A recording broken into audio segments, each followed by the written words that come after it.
Pinalamang na kayo gusto nyo pang manalo. Lumamang ang Suns kontra sa Lakers ng 22 points sa game. Si Austin Reeves at si Anthony Davis may combine na 61 points para sa comeback win ng Lakers kontra sa Big 3 ng Suns.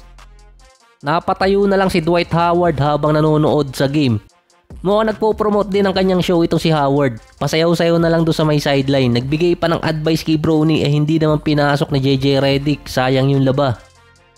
Si Anthony Davis ang una ulit na player sa Lakers since 2005 ang umiscore ng back-to-back 30 or more points sa opening week since Kobe Bryant.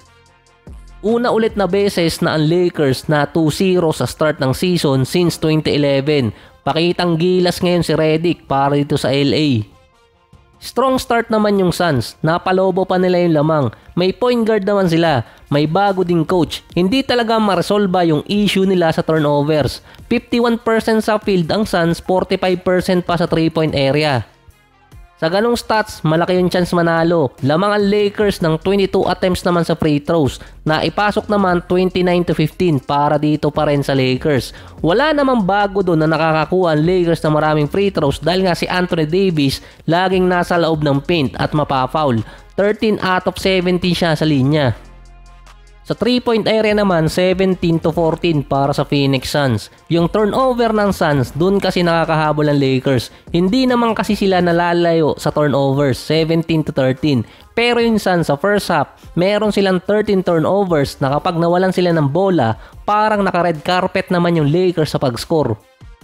61-52 after ng first half. Nagkaroon pa ng 16-6 run ang Lakers nung second half, 26-19 turnover points ang naibigay.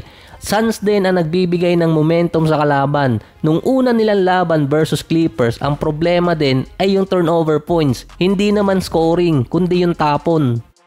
So katulad lang din ang sinabi ko last year pa nung unang game ng Suns nung 2024 season. Kahit nanalo sila nun, yung kita agad dun yung turnovers. Advantage nila, meron silang 3 superstar. Disadvantage din yung 3 superstar na yon dahil merong 6 to 7 combined turnovers per game.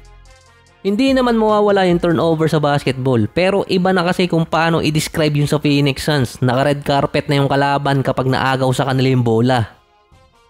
Kung sa stats, hindi pagsasabayin yung 3 dahil dun nga nawawala yung bola. Si Kevin Durant, 30 points pa sa game, 23 naman kay Booker, 14 kay Bradley Beal. Pero may combine silang 7 turnovers. Pati si Tyus Jones nahawa na din. Merong 14 points, 4 assists at 2 turnovers din.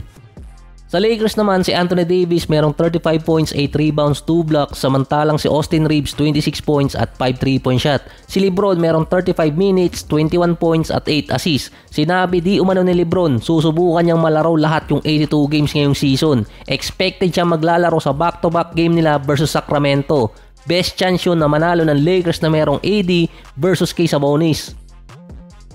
Si Buddy Hield naman gumawa ng walang katapusang record sa NBA ang may pinakamaraming 3-point shot sa unang 2 game. Meron siyang 12, akyat pa siya sa number 21 ng ranking sa 3-point field goal made.